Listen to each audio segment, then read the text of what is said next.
BDO office में, CO office में, DM office में, थाना में, कहीं भी अनुसूचित जाति, जनजाति, अति पिछड़ा और अल्पसंख्यक समाज पर जुर्म होता था, उनका एफआईआर नहीं लिया जाता था। उन मोटे मोटे अमीर लोगों से पैसा लेकर के गरीबों को सताया जाता था थाना के द्वारा, तो गोल्डन दास चट्टान की तरह पूरे बिहार के थानों में खड़ा हो जाते थे। तो आज देख लो, ये सैलाब उमड़ा हुआ है पटना के गर्दनी बाग में। हजारों हजार की संख्या में लोग यहाँ पर गोल्डन दास के समर्थन में आए हुए हैं और पूरा शुरू से ये नारा गुंजमान हो रहा था कि गोल्डन दास मत घबराना, तेरे पीछे सारा जमाना। जेल का फाटक टूटेगा, जेल का फाटक टूटेगा, गोल्डन दास मत घबराना, गोल्डन दास मत घबराना।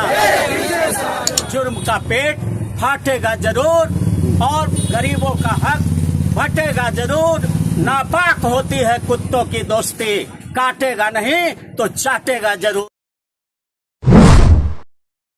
आज हम लोग जो यहाँ गर्दनी बाग, पटना के गर्दनी बाग धरना स्थल पर हजारों हजार की संख्या में गोल्डन दास के समर्थक लोग उपस्थित हुए हैं और इसमें हर वर्ग, हर गरीब के हर वर्ग के लोग हैं। अनुसूचित जाति के लोग हैं, अनुसूचित जनजाति के लोग हैं, अत्यंत पिछड़े वर्ग के लोग हैं, ओबीसी के लोग हैं, माइनॉरिटी समाज के लोग हैं और गरीब समाज जो सवर्ण में है वो सारे के सारे धरना स्थल पर उमड़ पड़े हैं। क्योंकि गोल्डन दास जिस तरह से बुद्ध ने कहा था बहुजन हिताय बहुजन सुखाय की बात करो, ठीक उसी प्रकार बाबा साहब ने बहुजनों के हित के लिए भारत के संविधान में अनुसूचित जाति, जनजाति, अति पिछड़ा और अल्पसंख्यकों के लिए विशेष अवसर का मौका दिया। ठीक उसी प्रकार बिहार लेलिन अमर शहीद जगदेव प्रसाद ने कहा कि 100 में 90 शोषित है, 90 भाग हमारा है, 10 का शासन 90 पर नहीं चलेगा, नहीं चलेगा। मान्यवर कांसी राम साहब ने भी यही लड़ाई लड़ा गरीबों का। 85 की लड़ाई लड़ो, अमीरों की लड़ाई लड़ने की कोई जरूरत नहीं है। और उसी के कड़ी में बिहार में गोल्डन दास भी गरीबों की आवाज बन करके उभर रहा था और पूरा जहां कहीं भी बीडीओ ऑफिस में, सीओ ऑफिस में, डीएम ऑफिस में, थाना में, कहीं भी अनुसूचित जाति, जनजाति, अति पिछड़ा और अल्पसंख्यक समाज पर जुर्म होता था, उनका एफआईआर नहीं लिया जाता था। उन मोटे मोटे अमीर लोगों से पैसा लेकर के गरीबों को सताया जाता था थाना के द्वारा, तो गोल्डन दास चट्टान की तरह पूरे बिहार के थानों में खड़ा हो जाते थे और हर जगह ये आवाज उठाया जाता था कि आप संविधान के अनुसार काम करो, आप SC/ST एट्रोसिटी एक्ट के तहत काम करो, आप पास्को एक्ट के तहत काम करो। जो भारत का संविधान है, जो जनता का अधिकार है, उसको आप नहीं छीन सकते। तो इस गोल्डन दास के इस रवैया से पूरे बिहार के भ्रष्टाचारी जितना भी पुलिस पदाधिकारी था सब के सब घबरा गया, क्योंकि उनका जो है जो कमाई हो रहा था, नाजायज कमाई जो होता रहा था थानों में, वो बंद होने लगा था। सब लोग गोल्डन दास के पास पहुंचते थे और गोल्डन दास ऐसे छुप करके नहीं जाते थे, भारत का संविधान लेकर के जाते थे, पास्को एक्ट की किताब लेकर के जाते थे, SC/ST एट्रोसिटी एक्ट का किताब लेकर के जाते थे और भी जितने कानून के किताबें हैं वो सब लेकर के थाना में जाते थे, बीडीओ के यहाँ जाते थे, सीओ के यहाँ जाते थे और सिर्फ यही काम करते थे कि भाई जो भारत का संविधान कहता है, जो आईपीसी कहता है, जो एविडेंस एक्ट कहता है, जो SC/ST एट्रोसिटी एक्ट कहता है, जो पाक्सो एक्ट कहता है, उसी के तहत आप काम करिए। और ये कहीं से भी गलत नहीं था, क्योंकि भारत के संविधान का आर्टिकल 19 कहता है कि देश के हर नागरिक अपना संगठन बना करके अपनी आवाज और जनता को न्याय दिलाने का काम कर सकता है। वही काम गोल्डन दास कर रहे थे और इसी गोल्डन दास के ये संवैधानिक काम से घबरा करके जो आरक्षण विरोधी जो अफसर थे थाना में, या जो कहिए कि भ्रष्ट ऑफिसर थे पुलिस का, वो सारे के सारे लोग इनके खिलाफ हो गए। तो आज देख लो, ये सैलाब उमड़ा हुआ है पटना के गर्दनी बाग में। हजारों हजार की संख्या में लोग यहाँ पर गोल्डन दास के समर्थन में आए हुए हैं और पूरा शुरू से ये नारा गुंजमान हो रहा था कि गोल्डन दास मत घबराना, तेरे पीछे सारा जमाना।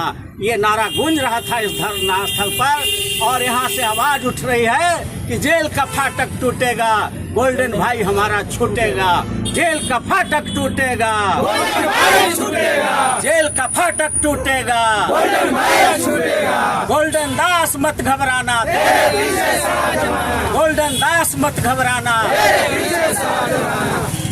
और इन्हीं बातों के साथ मैं ये कहना चाहता हूँ कि जो बिहार के भ्रष्ट पुलिस पदाधिकारी हैं, गोल्डन दास पर अत्याचार करना बंद करें, नहीं तो बिहार में एक बहुत बड़ा जन क्रांति होने वाला है। बहुत बहुत धन्यवाद। नमो बुद्धाय, जय भीम, जय भारत। अपराधी भी बताया जा रहा है गोल्डन दास को सर। ये अपराधी बताने वाले लोग खुद अपराधी हैं, क्योंकि संविधान के तहत काम करना कहीं से कोई अपराध नहीं होता है। और इन लोगों को संविधान का ABCD का ज्ञान नहीं है कि भारत के संविधान के आर्टिकल 19 में हर नागरिक को अधिकार दिया गया है कि न्याय के लिए शांतिपूर्ण तरीके से एकदम बिल्कुल प्रदर्शन कर सकते हैं, आर्म्स एमुनेशन के साथ नहीं जा सकते हैं, शांति के साथ। और जहां पर हुआ था मुजफ्फरपुर में जो कांड हुआ, वहां पर बिल्कुल शांति रूप से, शांति तरीके से प्रदर्शन हो रहा था। कहीं भी कोई इनके लोगों ने कोई आर्म्स या किसी तरह का कोई वेपन नहीं लिया हुआ था। और साथ उल्टा देखने को मिला वीडियो क्लिप्स में है कि पुलिस ही अत्याचार कर रही थी। पुलिस जो है गाड़ियों का शीशा तोड़ रही है और काफी हाईवक क्रिएट किए हुए थे। तो पुलिस ने यहाँ पर गैर कानूनी काम किया था, लेकिन सारा आरोप इन पर मढ़ा जा रहा है क्योंकि ये पुलिस अत्याचार के खिलाफ लड़ते हैं। लेकिन ये ज्यादा दिन चलने वाला नहीं है। जुर्म का पेट फाटेगा जरूर और गरीबों का हक बटेगा जरूर। नापाक होती है कुत्तों की दोस्ती, काटेगा नहीं तो चाटेगा जरूर, चाटेगा जरूर। इसलिए इन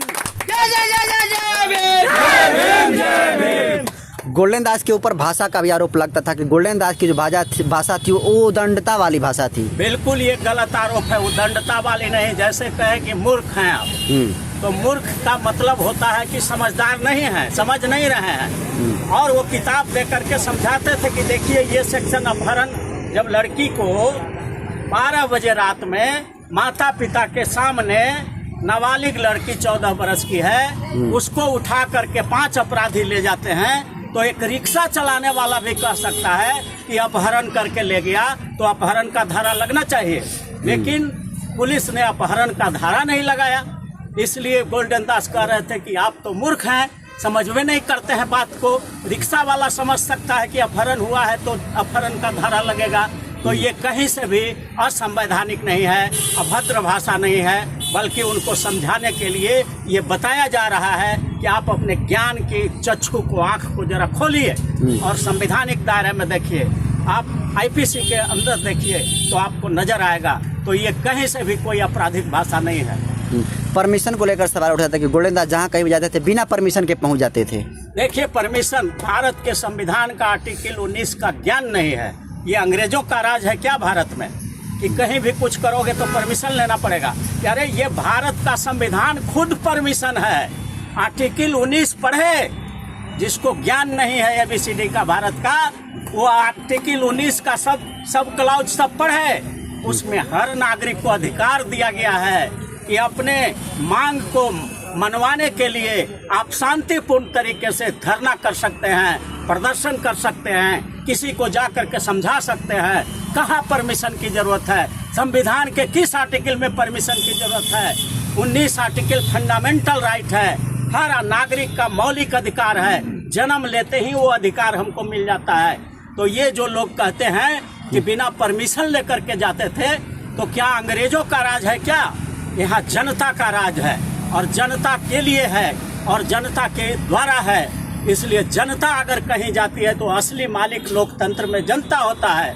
और जनता का प्रतिनिधि जनता के काम कराने के लिए कहीं पर थाना में जाता है या कहीं पर BDO के यहाँ जाता है, CO के यहाँ जाता है, DM के यहाँ जाता है, मुख्यमंत्री के यहाँ जाता है, तो परमिशन की कोई जरूरत नहीं है। ये लोग बतावे, जो अपने को कह रहा है कि हम अंग्रेज से भी ऊपर राजा हो गए, तो वो जरा बतलावे कि संविधान के किस आर्टिकल में धरना शांतिपूर्ण देने के लिए, शांतिपूर्ण ढंग से प्रदर्शन करने के लिए किस आर्टिकल में परमिशन की जरूरत है, बतावे हमको।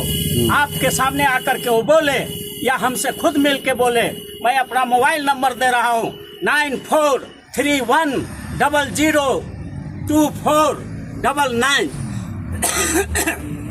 अगर संविधान में कहीं भी शांतिपूर्ण ढंग से धरना प्रदर्शन करने के लिए परमिशन की आवश्यकता है तो भारत का कोई भी कानूनविद, कोई भी पुलिस अफसर, कोई भी डीएम, कोई भी कलेक्टर इस फोन से हमसे नंबर करे, कहाँ परमिशन की जरूरत है। कहीं भी शांतिपूर्ण ढंग से धरना प्रदर्शन के लिए परमिशन की जरूरत नहीं है। ये तो नयका अंग्रेज लोग जो है संविधान का हत्या कर करके ये सब जो थोड़ा बहुत नोटिफिकेशन कर दिया है, तो आपको बतला देना चाहते हैं, भारत के लोग जान लें, सारे बहुजन समाज के लोग जान लें कि भारत के संविधान का आर्टिकल 13 कहता है कि भारत में कोई ऐसा कानून ही नहीं बन सकता जो संविधान के फंडामेंटल राइट का हनन करता है, जो फंडामेंटल राइट को छीनता है। और ये धरना प्रदर्शन शांति रूप से करना फंडामेंटल राइट है, तो इस हक को कोई नोटिस कर दे कि परमिशन की जरूरत है, कोई एक ऑर्डर निकाल दे कि परमिशन की जरूरत है, तो ये संविधान के आर्टिकल 13 का खुल्लम खुल्ला उल्लंघन है। इसलिए ऐसे लोग देशद्रोही हैं जो परमिशन की बात करते हैं। संविधान में कहीं परमिशन की बात नहीं है धरना, शांतिपूर्ण धरना और प्रदर्शन के लिए। चलिए बहुत